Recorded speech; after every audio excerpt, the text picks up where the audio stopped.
Okay. Welcome everybody to the Smooth Brain Society. We're not live, but in studio, in person. Need to thank Lancaster University for letting me use the studio. Appreciate it. We only have one camera though, because we are broke. So if people could like, follow, subscribe, share all our episodes so that we get more viewers, then we can sort of lobby people to get money, get some sponsorship. Afford a new camera. Exactly. Afford 2 cameras, right? So then that looks good. But yeah, thank you for our first in-person guest. We have Dr. Kate Messenger. I'll just read a little bit of her bio because I've got it on my phone. But Dr. Kate Messenger is interested in people's ability to understand and produce language and how these abilities are acquired. Specifically in children's and adults' learning and processing of sentence structure. Her research studies focus on young monolingual and bilingual children as well as adult learners of second languages. So great to have you on. Thank you, Kate. Thank you for having me. And for those of you who are familiar now, we have a co-host on, and Neil, as always, has decided to join us to as the true smooth brain, asking the questions that nobody else would be stupid enough to ask.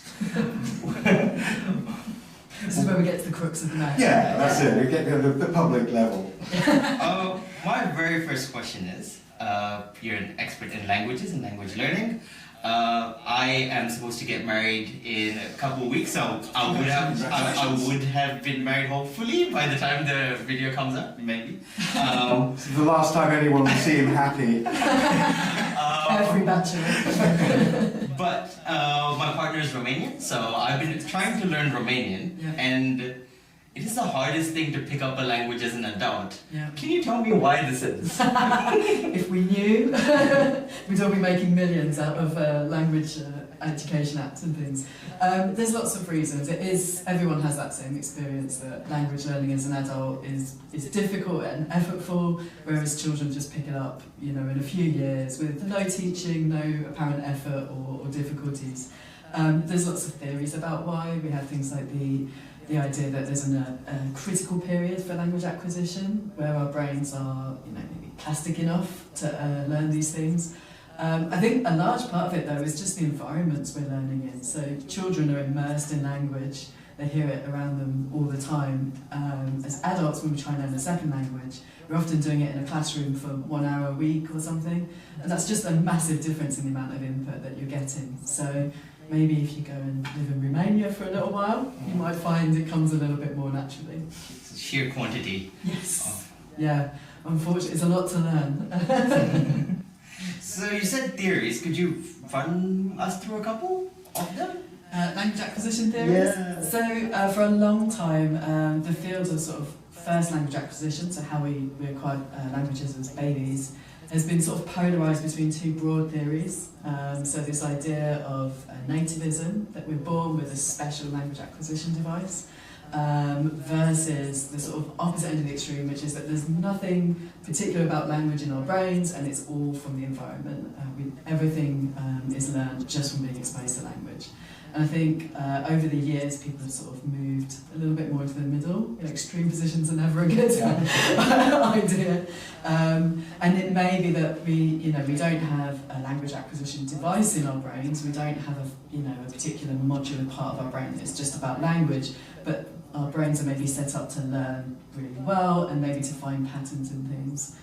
But then obviously we rely on the environment to help us along with that as well. So what kind of patterns are in the environment? Is it just parents talking to each other, and how do people get, or how do newborns get the context of what's being said? Because it seems very difficult to imagining not being able to speak any language and then picking that first one up. I think this is what's really fascinating about language acquisition, is actually if we start thinking about what it involves, there's an enormous amount of things that we have to learn to acquire language, and one of the things I think that tends to put people off language studies is the sheer amount of terminology that we come up with to talk about language. Because we have sound systems and word systems and grammar systems and sort of communication systems, and all of these have their own kind of fields of research and terminologies. But all that sort of illustrates is that there is a huge amount to learn. And so when we're talking about language acquisition, we might focus just on how do we learn sounds or how do we learn words. But in reality, kids have got to do the lot. And actually some of this starts before birth, so even before babies are born, there's evidence that within the womb there is a functioning quite early on, and they're starting to detect sound patterns, and so, just the sort of waves of language, the rhythms of language. And we know that really early on kids start able to sort of detect different sounds in the input, and they sort of tune into their own language as they become familiar with it. We know that they can detect sort of repeated patterns of sounds, so when certain sounds appear together, they start to detect those patterns. And if you start thinking about it, that can help you find things. So if we talk about words, a noun is always preceded by something like the or at. And so if you start picking up those little bits of language, you can start to detect where other meaningful things are occurring. We also know that adults tend to use what we call infant-directed speech, so I'm talking to you in a very sort of dragged down adult sort of way, very serious. But when we start talking to kids, as soon as a kid is in a room, you will change the way you speak to children, you'll be very exaggerated, and all of that is thought to help kids sort of discover bits of language, help them find words and things like that. I'm going to ask you about that, because I'm going to say that exact same thing. As soon as you see a kid, you go into almost baby language, particularly baby language. Is that actually helpful for them then? Because they clearly can't understand the meaning of the words, but that rhythm and maybe just that hearing regularly. Yeah, it's thought to be helpful. So there's a lot of emphasis on sounds. People tend to slow down their speech. You tend to emphasise maybe the beginnings of words or the ends of sentences, things like that might help children find the meaningful bit, that, the key words, that convey meaning. There's also research where people have suggested that it's not sort of universal, and there are societies in the world where people don't use infant-directed speech, and sort of they try to question whether or not this is a thing and it's really relevant. But I think subsequent research showed that in some societies, parents maybe don't use it, but grandparents are actually responsible for a lot of the childcare, and they're the ones who are using it. So, it's an interesting thing. I think overall we do think, it's something that helps children find the relevant parts of speech. But ultimately, they've just got to be surrounded by language, and So which came first, the chicken or the egg? Is it the fact that parents and grandparents and people generally around them are using this infant-directed speech because we sort of know that's how we're going to transfer language, or is it completely irrelevant, really? It's just because we find babies cute and we would tend to talk to them that way the same way we talk to kittens. Yeah, I was about to say, it's how you talk to a dog or something. People and their puppies or dogs, right, speak in the same way. I'm sure these things are all interconnected, right? And I think people find it quite hard not to do that around children, and so it does help them. There's lots of other things people do. There's a lot of non-verbal communication. Eye contact's really important in language learning and looking at things. Non-verbal communication. Babies even start learning things like turn-taking really early on. When they start babbling, people will talk back to them as if they're saying something meaningful, and develop that kind of turn-taking behaviour. Even before kids are actually speaking. So they're already beginning to pick up on the idea that language is a two-way process. That's even right. at that age. Interesting. I want to go back to the pattern recognition thing, because one thing which I guess I noticed is when you're learning a new language, or when I listen to sort of my mate speak French or something, I sometimes cannot tell when a new word starts and the old one begins. The break is actually in the middle of words. And is that like a big part of why, because you used to, if I speak English or I speak Urdu, for example, I sort of know where the breaks are in the word implicitly, while I do not in these languages. Breaking into the speech stream is like one of the first challenges kids have to. Well, solve. So one of the first challenges they actually have to solve is discovering there's a speech stream. So, you know, we humans, we make a lot of noises out of our faces. We make a lot of noises, you know, in our environments. So kids have to discover that this one particular one is actually meaningful and communicative. But yeah, breaking into that speech stream is another one. And interestingly, we hear words. But if you, as you say, if you experience language in that you're not familiar with, you can't find those words. And in reality, in our own languages, there are no breaks. When we write language down, we conveniently put the breaks in so that we can pass it. But when we're speaking, there's no breaks in what we're saying. It's just once you discover those words and those structures, you know that they exist and you can break it down. But yeah, that's definitely one of the challenges as children or as adults learning that new language is finding the words there. The kids, at least as an adult, you know that there are words and there are sentences to be discovered. Children have to kind of break into that and discover that kind of concept even. But then if you're aware of the concept, shouldn't it make it easier for you to learn a language, not harder? In a sense, it does give you an extra set of tools, right? You've got what we call metalinguistic knowledge, that's knowing about language, so you know there's words, you know they're out there. You've got the concept as well, right? So you know there should be a word to express the thing you want to say.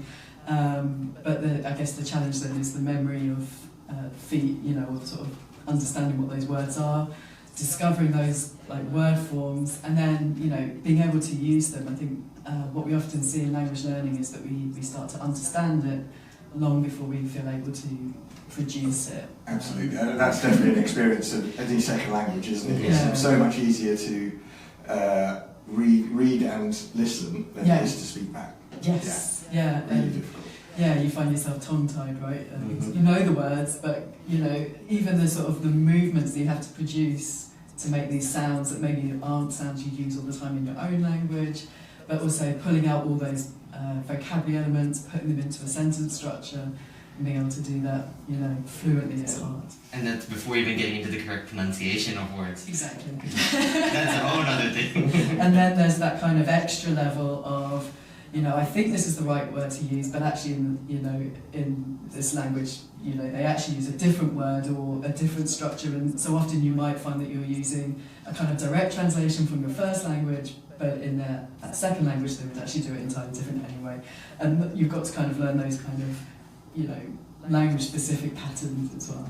The one thing which is really messing with me currently, because Romanian, but I guess it's the same in Spanish and Italian and things, is in English you sort of describe the word and then the object comes later. So you'd say like tasty food or whatever, but in Romanian it's the other way around. And I speak Urdu and it's the first way. It's like it's similar to English. Like you describe the thing first, or whatever adjective you're putting to it, and then the actual target of thing. And that also messes with you in your head, because I feel you're trying to translate and the translation does not work. And you've got to remember this extra rule that you turn it around. Unfortunately, the world's languages have lots of variations, you know, things like nouns and adjectives, but also the order of words and sentences. In English, we start with the subject, but in some languages, they start with the object, and that's quite a big, you know, thing to turn around in your head. And then there's languages like Mandarin and stuff, which have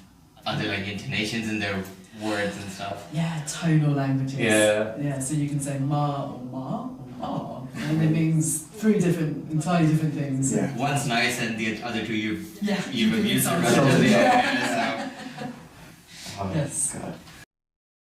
How important is context when you're learning a language for that first time? So, you know, is it apple? You know, by showing them an apple, does that make a massive amount of difference? Because that's generally how people are taught second languages, isn't it? It's like apple, apple, or potato, whatever it was. Yeah, absolutely. The context is hugely important for sort of narrowing down that reference. But as adults interacting with children, we don't tend to teach language.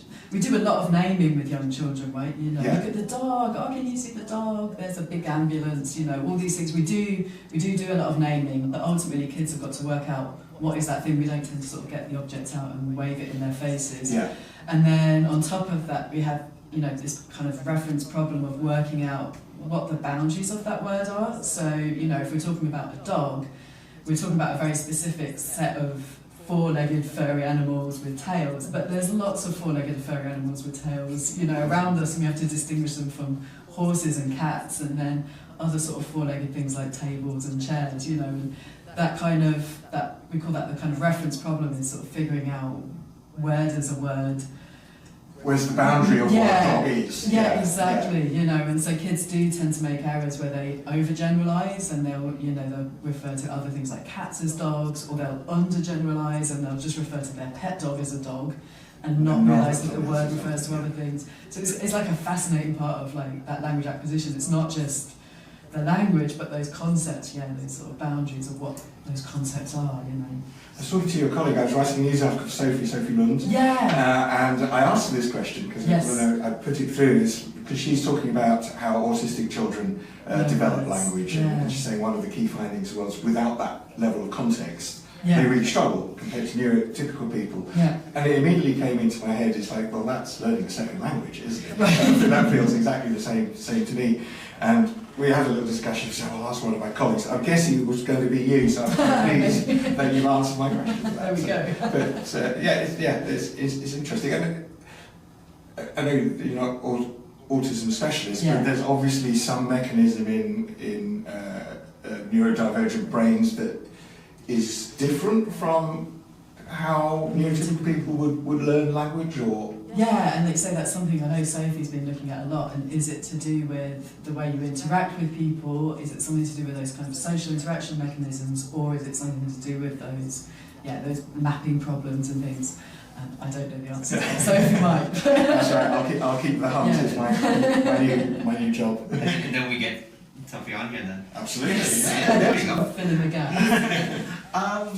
But as far as the part which you're talking about in terms of associating or sort of grouping objects as similar or different, you said that kids can go both ways. Is there any particular reason they go both ways, or is it just like, is it pretty abstract? Yeah, I think it's essentially, them figuring out, based on the experiences they've had, where does this word map to, what does it mean, what does it not mean. Sometimes they just get it wrong as well, and they'll, use the word incorrectly. So it's just, I think it just comes down to their experiences, and I guess if you're a child who's having lots of experience of a certain type of thing, maybe you'll arrive at that meaning quicker, but, if there's something else that you don't tend to see around you so much, maybe it takes you a little longer to narrow it down as well. Speaking of bilingual children then, who grow up bilingual, is that harder for them, or do they take longer, in the sense that I assume that instead of just categorizing cats and dogs, you have like 2 different words for cats now, or 2 different words for dogs already, which sort of adds to absolutely. the... So parents of bilingual children have often worried about, is this harder, are they delayed? But generally, as we've seen, children acquire language pretty easily. It might look different from the outside because kids are developing 2 vocabularies. So it might be that, say, their vocabulary in English is different to a child who's only learning English, because they're, one, receiving more divided input, so they're maybe not hearing as much English as the other children, but also they're acquiring another vocabulary. So it might be that they learn a word for something in their other language, and so, their language vocabulary overall is the same as the English kids, but it's just that, at certain stages they might have the 2 things. But children have absolutely no problem acquiring 2 languages at once. Definitely something for you and your wife to consider in the future. It's a fantastic skill, they could be trilingual and, translation jobs, Urdu, Romanian, English. I mean, there's a niche. It's a niche. Urdu to Romanian must be fairly niche in the translation. Yeah, 100%.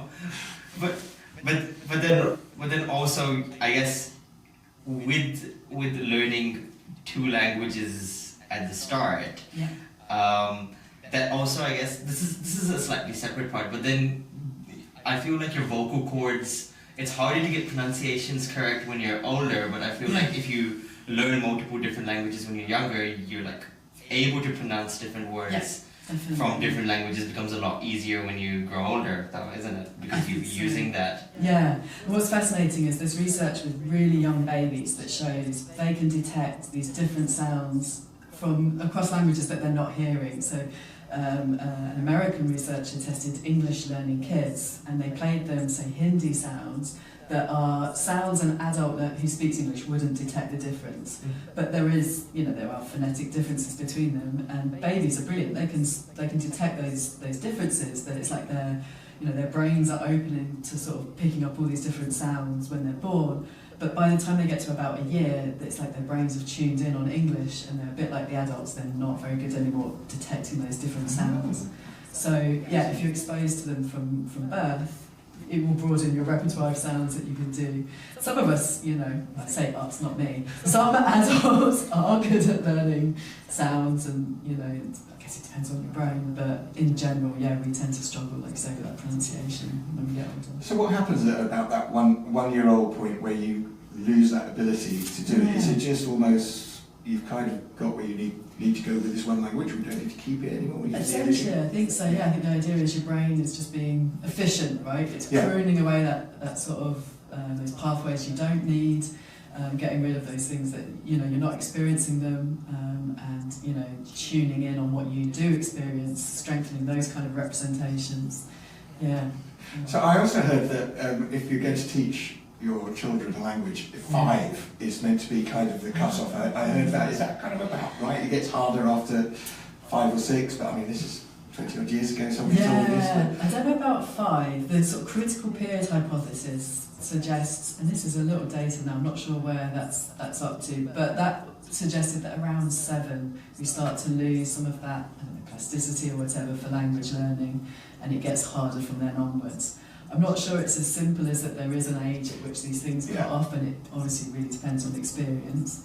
I think, apart from the sort of the brain side of it, there's that kind of social element where children are much less worried about language learning. As adults, we tend to be really self-conscious about using language, getting it wrong or mispronouncing things, but children don't have that self-consciousness, and so maybe that sort of, those ideas stem from that kind of social difference. They did, for a while, the government brought in primary school foreign languages, which seemed like a fantastic thing. They started, training teachers to teach French or Spanish to primary school kids, which seems like a really wonderful opportunity, but it got cut in a budget. I don't know what happened, but I probably. I guess the one place where adults are not really afraid is learning swear words. That's fine. Yeah, kids are pretty keen about that. Or any sort of taboo word that they can find in a dictionary. I have a friend who, when you ask her how many languages she speaks, she says, I speak 3 fluently, and then I can swear in 12. So.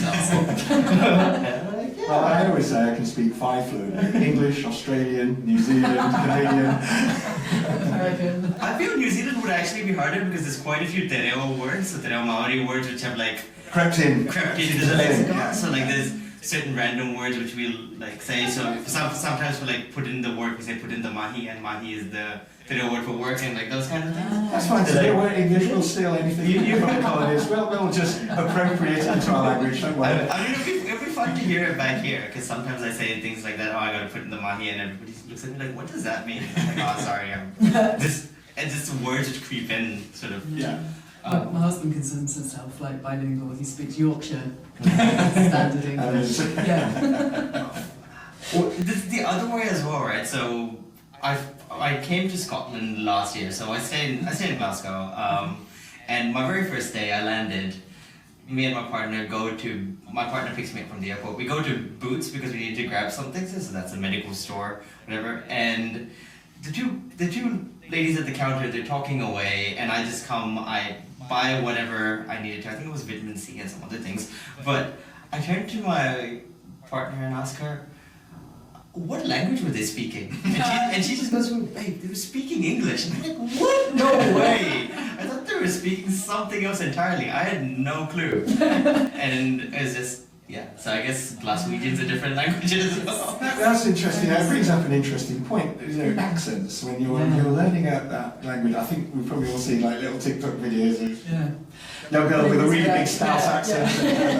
And it is funny because it is really strange to hear a baby with a very specific regional accent, isn't it? How do they pick that up? Is it again just the environment around them? But yeah, I mean, we talk about, you know, earlier, you know, children learning English, tuning into English sounds, but actually we should be talking about Liverpudlian children learning Liverpudlian English and tuning into those sounds, and Yorkshire children learning Yorkshire sounds, and everyone thinks they don't have an accent until, you know, they get to uni and discover everyone else has got an accent. But to add to that point, a lot of my friends who now have like little kids, they say that a lot of the kids have slightly Americanish sounding accents because those are the TV shows, right? So, or like the more like neutral whatever accents you see on TV or on YouTube and stuff, because those are the ones which you're more exposed to these days. Yeah, when I was growing up, everyone was scared we were going to get Australian accents from watching things like Neighbours. I don't think it does, but on the other hand, my son does annoy me because he uses things like cookie or diaper or American words, and I'm like, we say biscuit here. And there was that period just around Neighbours, wasn't it, where everyone's inflection went up like an Australian voice. It was noticeable that there was a change in people around you. And then it sort of washes away. Yeah, exactly. People are really fearful about language. I guess it's because it's part of our identity, right? And so there's always these concerns that it's changing or it's, you know, it's getting worse. But really, language has always evolved. Worse? Have you read Shakespeare? Have you read that stuff? This is right? You know, it does change all the time. It does reflect us, but you can't really say it's better or worse. Yeah. Now, my grandma's an Urdu writer, and she used to complain about the exact same things, how like Urdu is dying and nobody uses the same words anymore. But the world's changing, right? The way we communicate. And the sort of that divide as well. So, for example, I've got quite a few Pakistani friends of mine, but I grew up in New Zealand, but families from South India, so... And then we were exchanging what Urdu words we say, and the sort of words which we use down south, there's a lot of different words for the same things, and I guess like Spain, for example, Spanish in Spain versus Spanish in Colombia or Argentina is very different, not just the pronunciation, but some of the words they use. So language evolves by region, by time, by location. Yeah, you can get maps of Britain that are divided into areas by the words they use to describe a small round piece of bread. Whether it's a cob or a roll or a scuffler or it's one of my husband, that's Yorkshire. Yorkshire one. You know, so maybe Yorkshire is a different English. Maybe it is a different language. Are we barn cakes here in Lancashire? It's barn cakes there. I was in the West Midlands for a long time, it was a batch there. But I didn't grow up with a bread roll. It seems very boring by comparison. I mean, but bread roll seems like the most logical spread. Round bread roll. It rolls. Push it down a hill with it roll. Yeah, strong regional identities, depending on how you refer to one. Can we talk about your specific research now? Because we spoke about language, some of the funnier things about it, but can we focus on what you research? So what are your specific interests within language? Yeah, so it's like you said at the beginning, I started out as a linguist and I ended up in psychology because I'm really interested in how we use language and how we learn it. So the processes that are in our brain to kind of store language, but also, you know, make use of those representations when we want to understand or say something, and how it is that kids acquire that. I actually started out as kind of a language learner myself, so I came to university here, in fact, to study French, and I was really interested in second. Can I just stop you here? So, you came to Lancaster to learn French. It's an odd choice. Just out there for people to hear. Yeah, you get sent to France for a year to study it. What's the French for barn cake? That's a great question. Pain au chocolat. But it was the linguistics department that attracted me to Lancaster. But while I was here, I got really interested in language learning and went off to study language learning and ended up being interested in how kids acquire language. My research focuses a lot on child's language acquisition, but more recently how second language learners acquire language, and then more recently than that, we've been doing a bit of bilingual research, so not just focusing on these monolingual kids, but thinking about the bilingual experience, which is actually much more common in the world. So, any differences seen between the monolinguists and the bilinguals? No, I think what's really fascinating is just how similar those patterns are across children. What we're interested in the bilingual research is understanding how kids store those two languages in the brain. Are there connections between them? Do they sort of share representations where they can, and does that sort of influence one or the other? But yeah. So, by looking at that, do you mean like looking at like sort of brain scans and things like that, or No. what do you mean when you're saying looking at how they represent things in the brain? That's a great question. Yeah. So what we do is look at what they understand and what they say, and from that we can make inferences about how they store language. So in my particular research, we look at kind of sentence structures, and we look at if you use one particular way of framing a sentence, do children repeat it, and is that repetition evidence that they're sort of tapping into some kind of representation, essentially. So we don't need to scan their brains at all. We're just looking at what goes in, what comes out, and what does that suggest is in the middle of that process. So you're asking them to repeat what you say back, or? So we just ask them to describe pictures, and we Right. give them sentence structures in other sort of picture descriptions, and we look at, do they make use of that again? Because the idea is if they do, they must be sort of tapping into some kind of representation. And we kind of look at, if we vary the ways in which that occurs, does that tell us something about how that representation is stored? So, and you do that in monolingual and bilingual kids to see how they work. Yeah. Could we run through an example? Is it possible? Yeah, of course, absolutely. So with monolingual children, if you have a picture, say, of a cat and a dog running along, you could say that the dog is chasing the cat, or you could say that the cat is being chased by the dog. Yeah, okay. And we tend to prefer to say things like the dog is chasing the cat, and things like the cat is being chased by the dog are passive, tends to be a bit later acquired by children. But when we give them that kind of input, we find that they can then describe another picture like, I don't know, the frog is kissing the princess, or the princess is being kissed by the frog. And they're more likely to do that if they've just heard that passive before. Okay. And so the idea is we assume there's some sort of representation in their brain that gives them that kind of structure to put new words into, and reuse it. And when we look at different ages or different contexts in which we give them this kind of input, we can see when do children develop these abilities. If we increase the amount of input, does it change their use of language? If we give them varied input, does it change what they're doing? And then in bilinguals, we look at if, we've been doing a lot with Polish English, but I'm not going to try and murder Polish here. But if we give them a passive in Polish, which has a really similar structure to English, but it's obviously a different language, do they give us a passive in English? And does that mean that their brain is storing this one representation for passive and hooking it up to their Polish and their English vocabularies, or not, for example? And left alone, just as a sort of, as the child speaking themselves, would they generally choose the active voice over the passive voice on those? Yeah, definitely. So if we give them just a set of pictures to describe, they will overwhelmingly produce the active. It's shorter, it's simpler, it's what we say canonical, so you talk about the subject first. And that sort of reinforces the idea that it's that input that we give them when we start giving them the passives that is changing what they're saying. Yeah. So when do academics revert to only ever using the passive voice? Once you start writing these papers.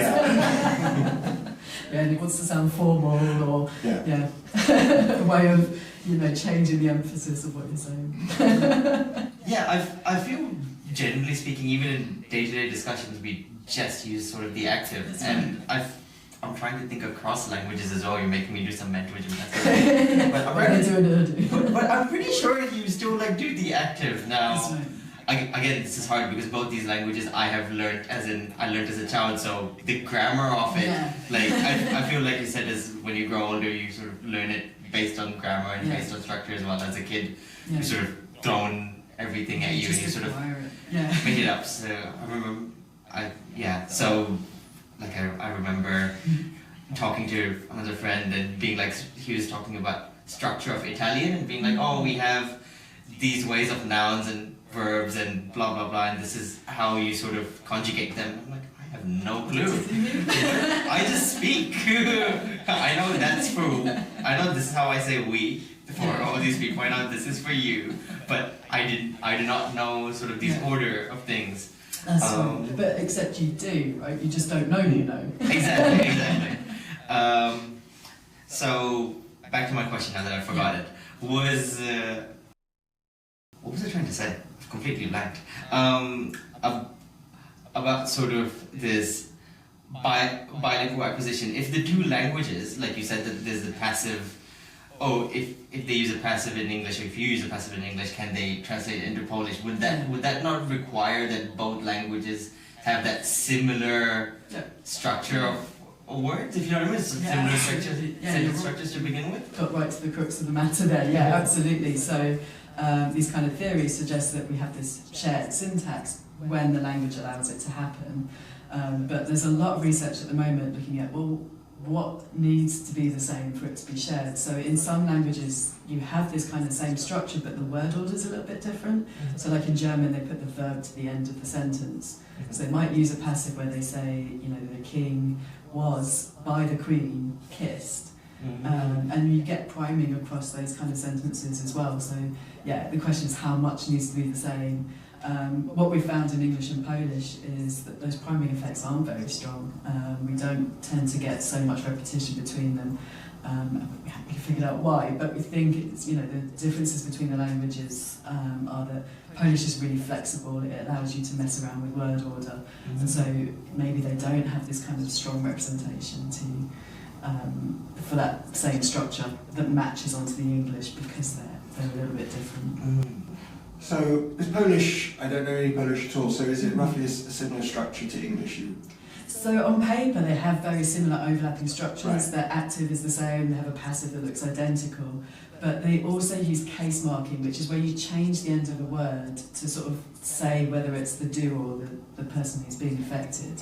So like in English when we say he kissed him, the he and the him are marked differently to show that who's the kisser and who's the kissed, if you see what I mean. So in Polish and lots of other languages, they have these kind of similar kind of inflections to words that give that information. And when you have that information on the noun, then the order of the noun stops mattering as much because you know from the word itself what that role what is. the order is. Yeah. So if you were bilingual and doing a second language which was completely different, I was going to say German with a verb at the end, but I'm thinking maybe even further away, Mandarin or something.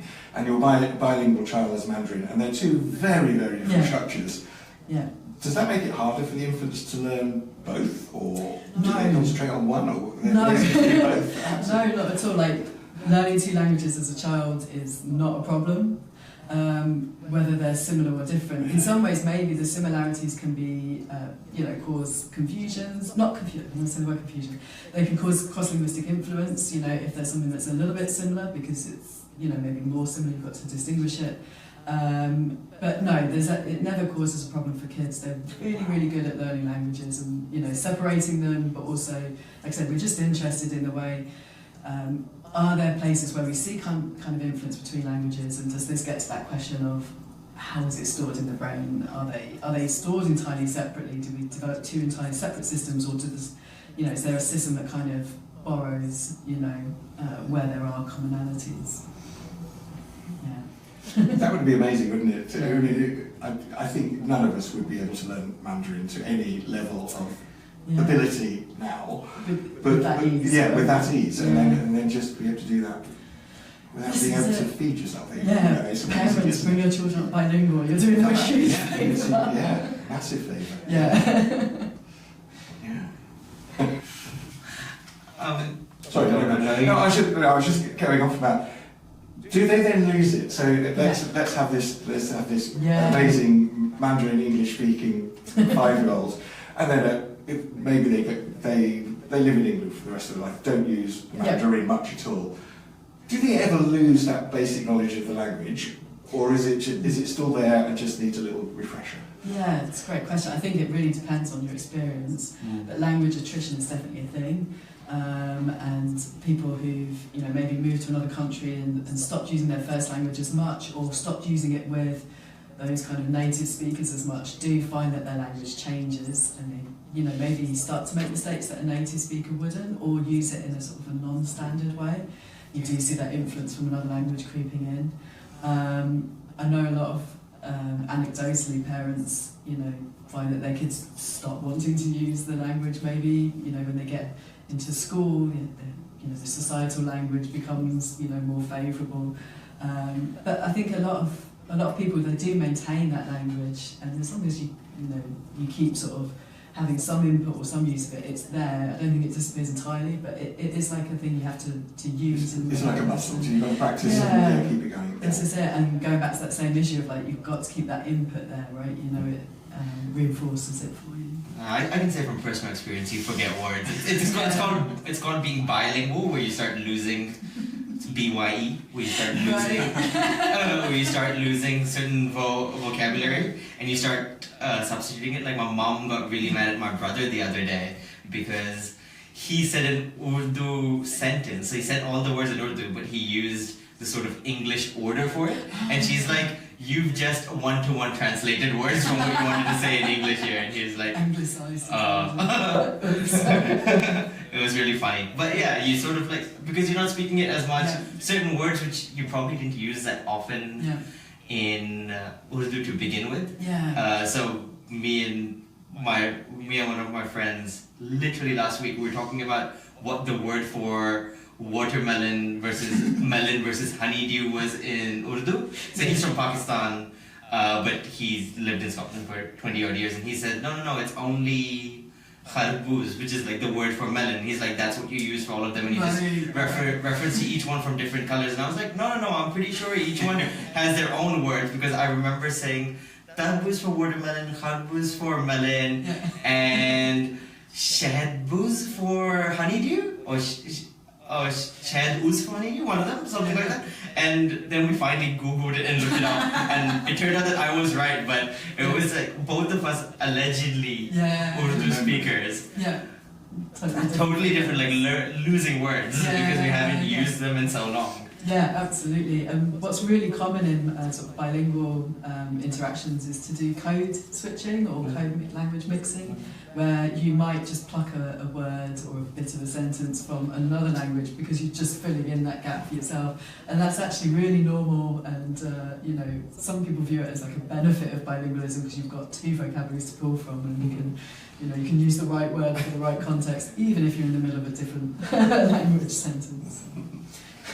I find that amazing that I've seen people do that, you know, and just almost swap every other word with language and you pick up half of it. And I just don't understand how the brain can make that switch between two languages so quickly, with such fluency that there's no thought to it. No, you just talk. Yeah. This is it, and this is that sort of, you know, it feeds into this idea of how are these things stored as they're one. You know, it sort of goes against the idea that they're two entirely separate sort of modules, right? That there's some interaction in the systems. But yeah, it's like it's a bit of a superpower, right? And, I mean, you mentioned it, sort of like pruning in the brain when you're younger, and sort of like the brain tries to be as efficient as possible. So it sort of makes sense that for efficiency's sake, at least wherever you can overlap, the brain would overlap certain skills. That's it, like a parsimony principle, right? You would assume. But I mean, just because you assume doesn't mean it's true. This is it. This is what keeps us going. Right? No one's 100% sure yet. One thing that came up to me was just thinking, I think I've got this right. There's sort of a second period of plasticity in the brain, isn't there, around adolescence and puberty? Does that return to plasticity that they had as a baby help with the languages? So again, is there a period like over adolescence where language learning is perhaps easier? I don't know. I'm not sure any modern foreign language teachers would agree. Adolescents are massively understudied in the language acquisition literature. We tend to focus a lot at those early stages and maybe into the primary years. But once kids get to adolescence, people sort of tend to stop paying as much attention to them. There's just nothing like the amount of research. So maybe we should. Excellent. Maybe we should. I'll send my PhD application now. Write the proposal now. Although angsty teens might be harder to get words out of. Yeah, this is true. Much less communicative. Also, like, I think I've had a lot of friends who understand the language and as teenagers wouldn't speak it Yeah. back, they just reply in Yes. English. Yeah, Like the yeah, parents would that's talk to really them in Hindi or Marathi or whatever, Yeah. and then they'd just reply back in English. So they clearly understood what was Yeah. being said, but It's just it's refused. still there. They're still there, just- yeah. And I've seen that as well. So basically, two people are having a conversation, but in completely different languages and perfectly understanding each other. It's Yeah. very strange to watch. And yeah, that was us less so. Like me and my brother less so, but yeah, a lot of my Yeah. neighbors. Although I do that with Telugu because we grew up in Hyderabad and they spoke quite a bit of Telugu, and I cannot speak a word of it, which is very annoying. But I do understand quite a bit. Yeah. So it was always this thing of like somebody would talk to me in Telugu and then I'd reply in Urdu or Hindi, and they'd get it because they were clearly trilingual and I was bilingual. So, but now can we talk about the adult Yeah. stuff you do? Because you said you do research how adults learn a second language, and how is that different from your work with sort of children? Okay, so obviously a different population, different ideas, different starting points, but we use the same methods. So we apply the same methods to looking at what do adults know and how do they make use of that input. So if if they're trying to learn these kind of grammatical forms, can they do it sort of in this implicit way from just hearing you use it and turning it into their own sort of productions as well. So we take the same kind of methods, but just apply them to some older people and see what that tells us. How does that work though? So I guess the same thing, cat following dog, dog following cat, but seeing how they can sort of translate it into whatever language they're learning. Yeah, so we look at it within languages and between languages. So as L2 sort of learners, people who are learning a second language, is it a way of providing input and seeing how they make use of it? If they hear lots of, say, French passives, does it help them to produce more of them? But also as a way of measuring what they know. So can we get them to produce these kind of sentences if we present them to them? And does that mean they've acquired something? And what stage do you have to be at? How much experience of a language do you have to have had to learn those kind of forms? And we sort of look at, is that knowledge what we say abstract? Is it a sort of a structure, a representation, or is it linked to specific words? Can they only do it if they get a certain verb or something? So yeah, sort of very, very much just like, going back to your French lessons, what kind of sentences are you learning to put together, and what does that knowledge look like? And the differences between the children and adults? Anything obvious? That's a good question.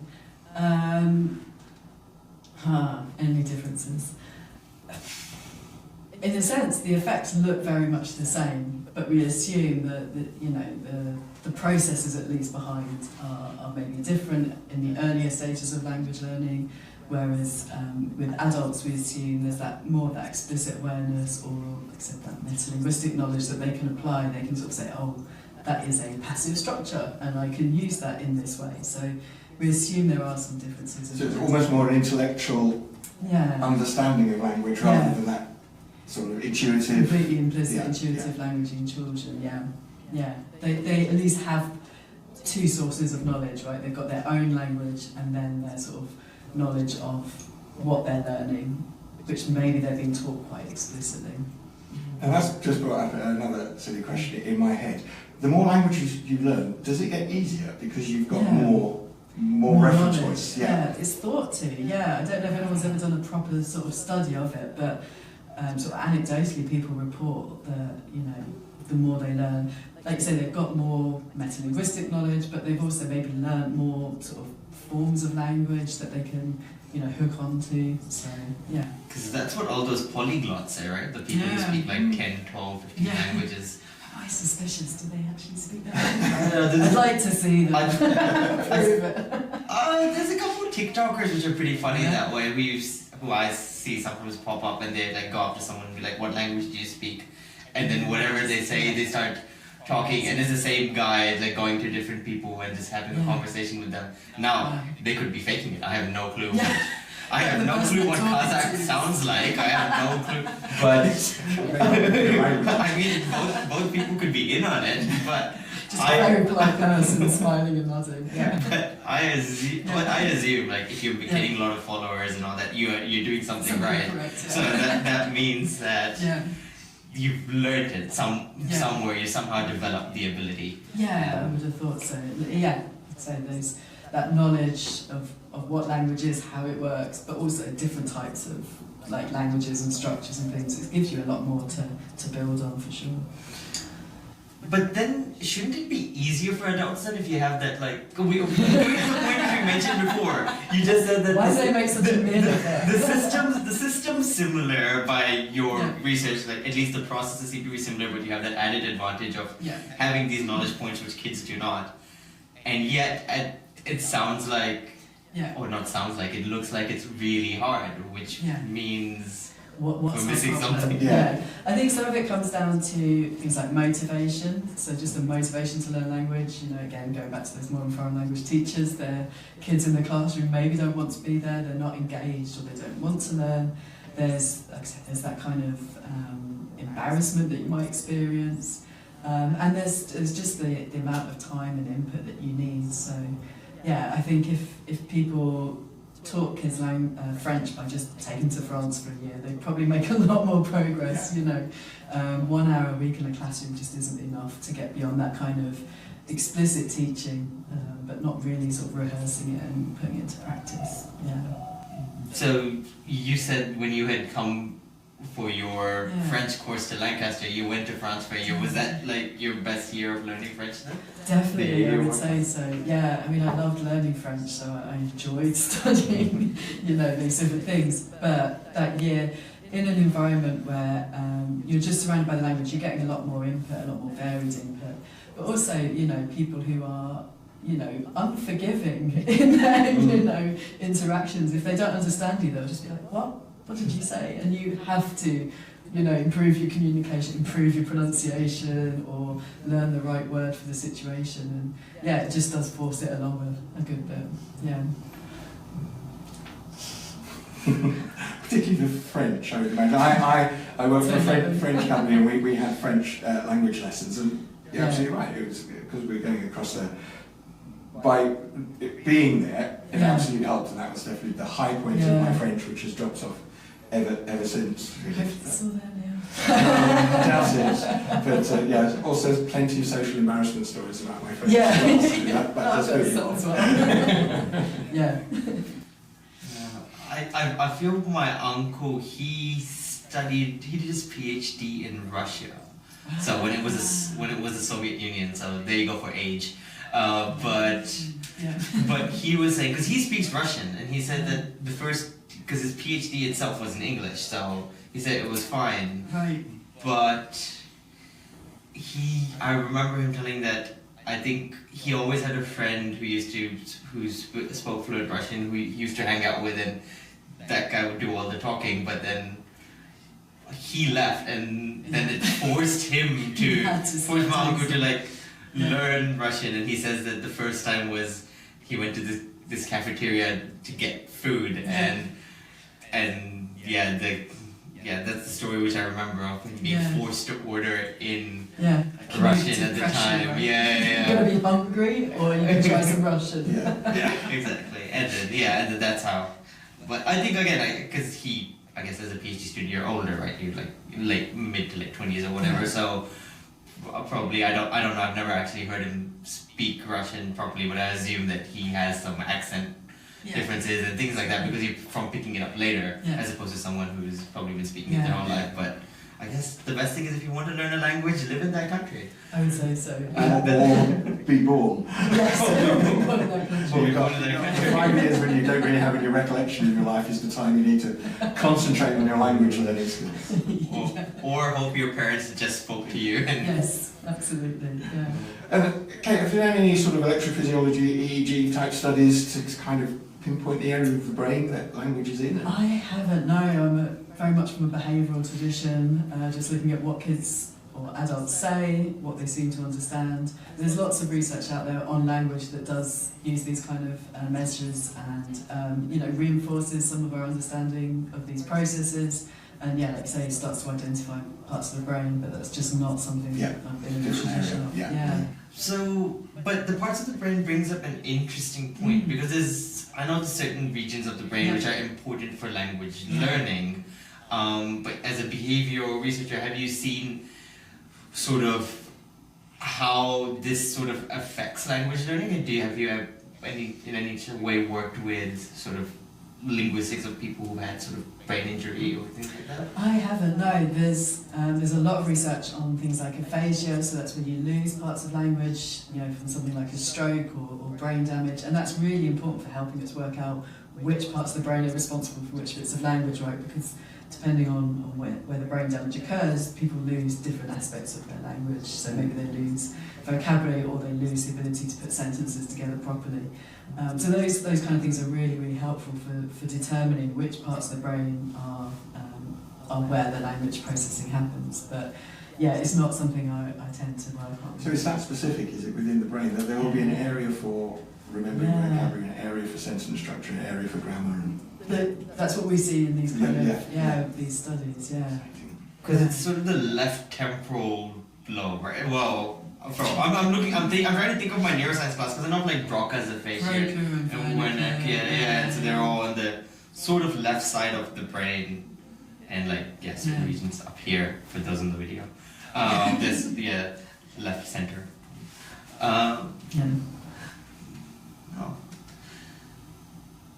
Yeah, that was. I'm trying to think of more questions. Where are you going next, Kate? What's on the menu at the moment and for the future? There's lots of things we're interested in, sort of bilingual research, second language learning. There's such a diversity of experiences there that there's always more interesting things to look at. And then more recently talked to a colleague about reading, and if we start to think about how children are learning to put words together in sentences, and how does that knowledge help them when they start to learn to read? So how does that input, if we're helping them learn to read, is focusing on things like that sentence level important as well. So that'd be a really interesting sort of direction. I've never looked at reading before, but obviously really important skill for kids to learn.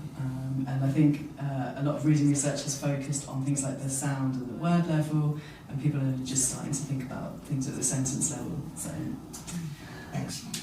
But for languages, as an adult, reading is a lot easier. Reading a language and understanding it is a lot easier than speaking it. Well, as a child, reading is so much harder. Is that just an experience thing, or is there more to it than that? No, I think that it's just, reading is a hard skill to learn, and it takes some time, but, once you've learnt it, it's a fantastic ability, right? And a bit like all aspects of language, something we do without really thinking too much about it. We do it so easily, you sort of forget what a challenge it was to acquire at the beginning. Learning to read is a challenge.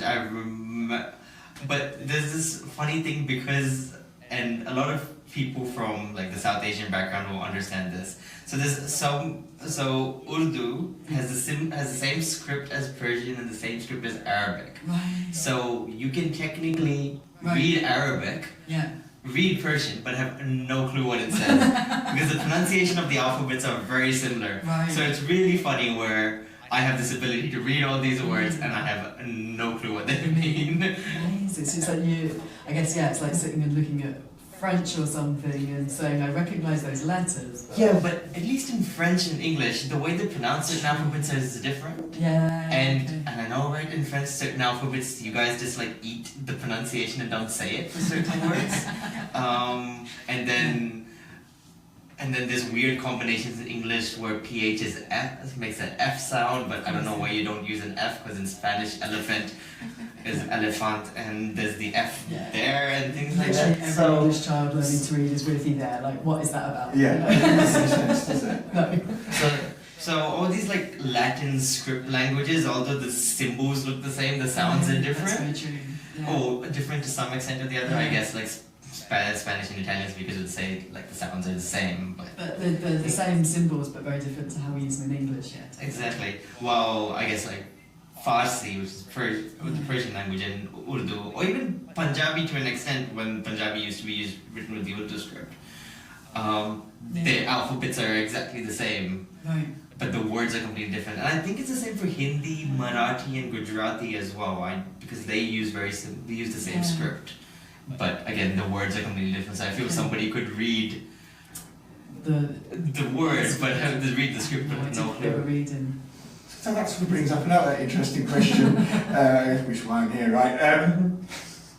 Are there differences in the ability to learn language based on the language they're learning? So would English baby learn at the same rate as an Urdu speaking baby, Mandarin speaking baby? That's a great question. Yeah, I mean, generally the rate will be about the same, but there are, for example, some differences in maybe what you learn at different times. So in English, we tend to really focus on nouns, not as in we teach kids nouns, but our language maybe focuses more on nouns. And so kids' noun vocabulary tends to grow a bit quicker than maybe, I think it's French and maybe Japanese as well, where kids tend to learn verbs a bit quicker than they do in English. Verbs tend to come a little bit later in English. And I think that's just to do with maybe where in the sentences words occur, so what's like prominent. So I think in Japanese, verbs occur at the end of the sentence, and so that gives them that kind of prominence. It's that context you know is going to be there. And it's emphasised because it's the last word, and so things like that maybe help children learn them in slightly different routes maybe. There are sort of cross-linguistic differences, but in general, kids acquire at sort of the same sort of rate. They start talking at the same sort of age and things like that. The subject is really fascinating because there's so many little nuances, aren't there? There's obviously kind of almost a unifying theory of how language is learned, but so many little buts and asterisks. Yeah, exactly. And a problem of our field is that language acquisition research, which has sort of ballooned over the last half century, has come a lot out of America and the UK and some of the sort of Western European countries, and so we really focused on our kind of languages. And there has not been that focus on the sort of linguistic diversity of the world, and so some of our theories are probably a bit wrong. We need to go out. There's more data out there from a different part of the world. I know, and it's But then I guess in terms of learning a second language as like a bilingual speaker, should it in theory be easier to learn a language with similar structure to one with completely different one, or are those rates the same as well? So, are we talking about adult language learners? I was thinking of both, but maybe adult. So I think with adults, it really depends on the individual. But like we were saying before, in theory, those similarities could be helpful because you can apply your knowledge from one to the other. I think as bilingual kids, it's fine. Their brains are really good.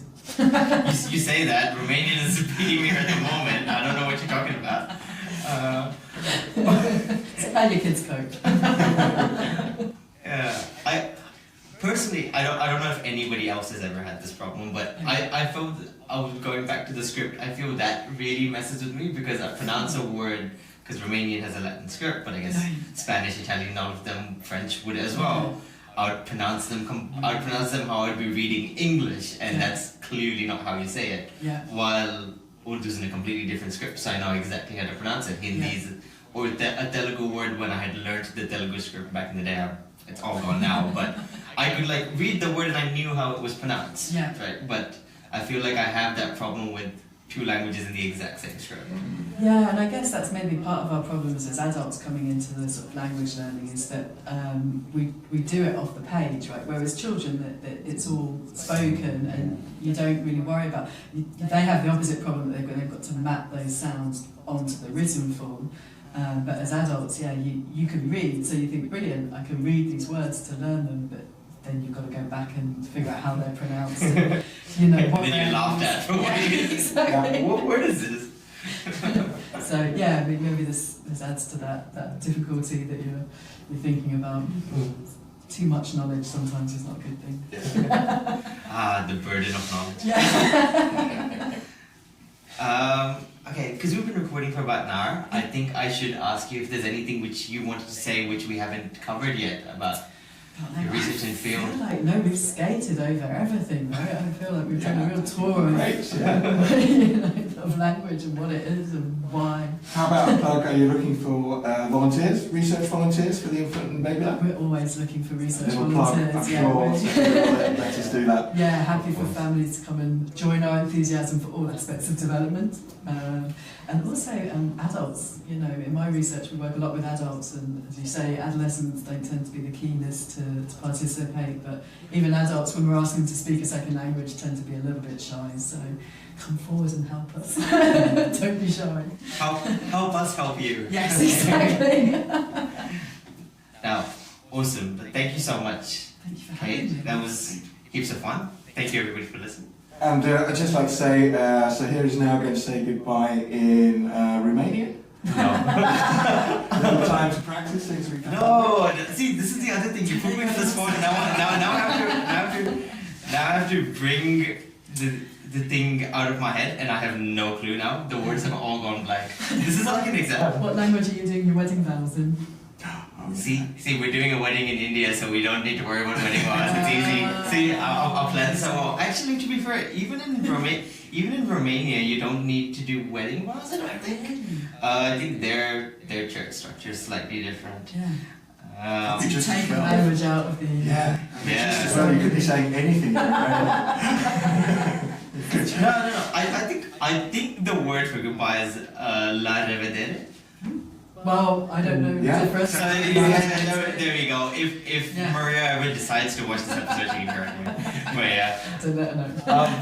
But I guess one last thing which we ask Yeah. all our guests is if you had any advice for all our listeners, what would it be? One bit of advice. It does not need to be language related. What, science-related advice? Or? Whatever for the general public. If you had any advice from all your years. I think it's just follow your interests, right? We're all here because we got interested in something, and it works out that you can get a job doing what you're interested in. So you know, don't be scared to follow your interests and keep learning things. Awesome. That's sage advice. Yeah. No, so thank you very much. Thank you everybody for listening. If you liked us doing sort of these more in-person interviews, I preferred it for sure. Please help us out, like, follow, subscribe, all that jazz. Because the more viewers you have, the more we can lobby people to get us funds to let us do this, because we want to make science and research free and accessible to everyone. So thank you everybody. Thank you. And Take care. until next time. Thanks, David. Super. Awesome.